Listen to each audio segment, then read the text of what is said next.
Uwian na guys. Tablo ng camera. Bye-bye.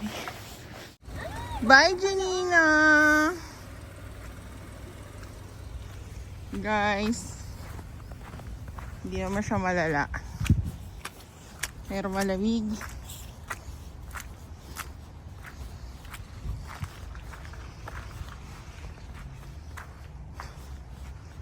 Tingnan niyo guys. Hi guys. Ano ba ngayon? Ay papunta ako sa car wash. Ako lang mag-isa kasi may pasok na yung si RJ. Tapos si Rafa ay galing sa school. So, kaya ko naman mag-car wash mag-isa. Pero, ang car wash kasi na gusto kong gawin today is hindi yung laser, kumbaga. Yung parang automatic. Yung manually na ako lang yung tawag nito? Magbabrush mismo. So, tapos, ida-drop off ko lang din yung mga kailangan i-donate ng mga extra clothes na hindi na namin ginagamit, na pinagliitan na namin. Kaya, iikot lang muna ako. So, yun, samahan nyo ako. At ako ay nagda-drive for today. At bear with me. Nakita niyo yung kamay ko. So, see you later. Hi guys, nasa Walmart na ako.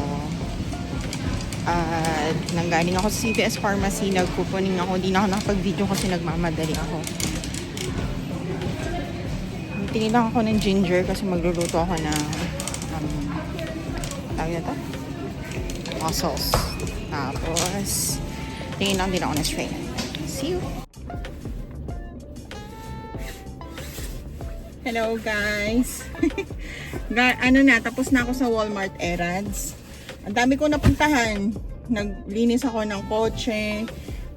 Ano lang yun, yung ikaw yung maglilinis, hindi yung automatic. Tapos, nagpunta ako ng CVS Pharmacy, which ginawa ko yung couponing. Kasi meron akong meron akong in-avail dati na $5 each na makakuha ko ng $10 na extra care or extra points sa CVS Pharmacy. Na-expired na yung dalawa, kaya nang hinayang ako. Yung $10 is twice na nga nangyari sa akin yun. Tapos ngayon, ginamit ko na siya. Tapos nakakuha naman ako ng mga extra buck na pwedeng gamitin pambili uli.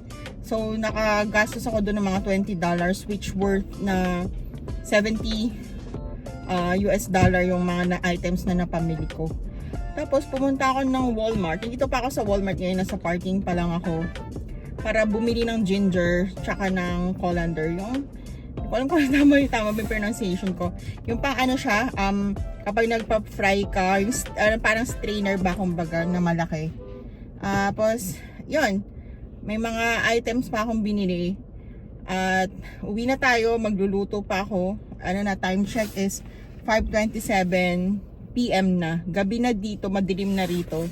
Kaya kailangan na nating umuwi. Tumatawag na yung aking anak. So, yun nga guys. Ano ba sasabihin ko sa'yo? Sa inyo pala. Okay. Magre-ready muna ako mag-drive. Okay, see you!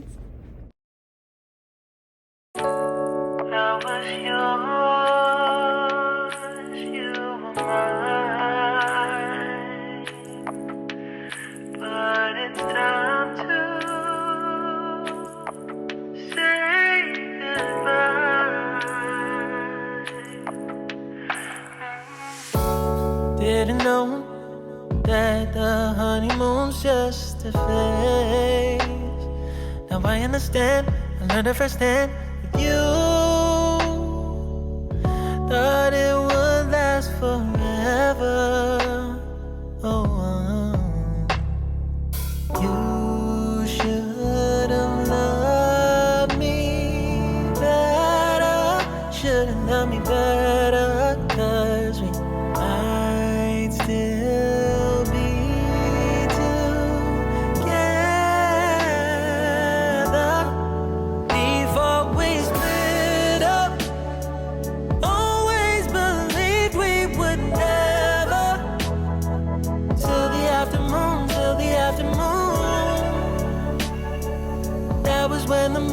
started to become blue.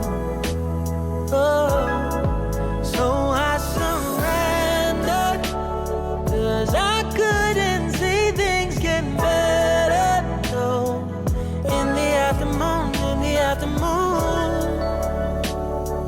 did what I could do, now you're in my review. Yeah, oh.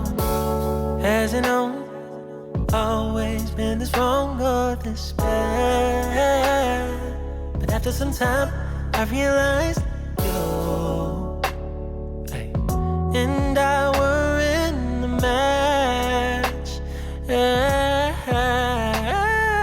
You should have loved me better, should have loved me better, 'cause we might still be together before we split up. Always believed we would never, till the afternoon, that was when the moon started to become blue.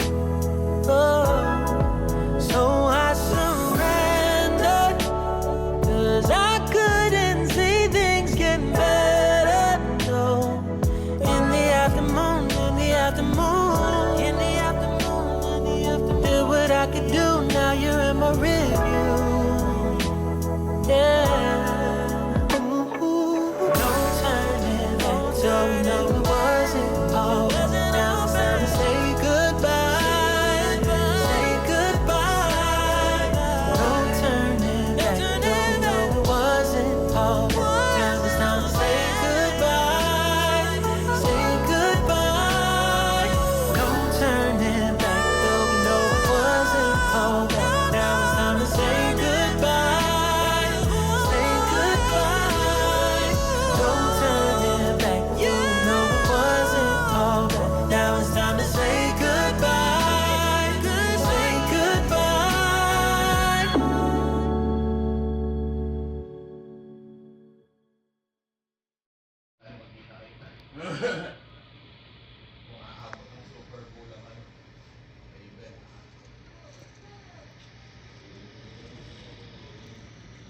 Hello guys, nandito kami nakiki-watch party. PlayStation 5. Naka-watch party kami. Sa free snow sa labas. So yun na nga guys, mga talunan. Ang mga watch party. Talunan ho kami ngayon. Natalo yung team Natalo po yung team namin pero bawi na lang po next year. Bawi next line. Kaya yan. Basketball na lang. Hello guys. Nag-on call shift ako. Natawagan ako. So, may pasok tayo ngayon. Tapos, meron tayong 3 patients for today, for tonight.